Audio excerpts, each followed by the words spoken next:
So guys, for the first step, you want to go to the link which will be down below in the description. Now once you're on this, you want to scroll down, select your OS. You can choose Windows 8, it's still going to work for Windows 11 and for Windows 10, so just choose Windows 8.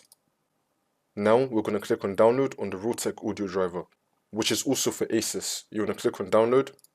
It's now going to start downloading. Wait for this to load.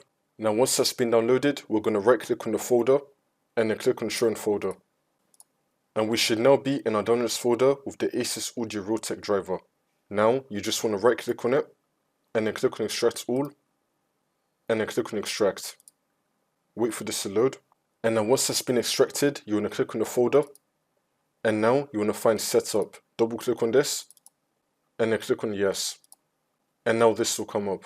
Now once we're here, you want to click on next and it's now going to start installing. Wait for this to load. And then once that's been done, for the last step, you just want to restart your computer. So you want to select yes, I want to restart my computer now, and then click on finish. Your computer is now going to restart, and then that's how you do it. It's now been installed.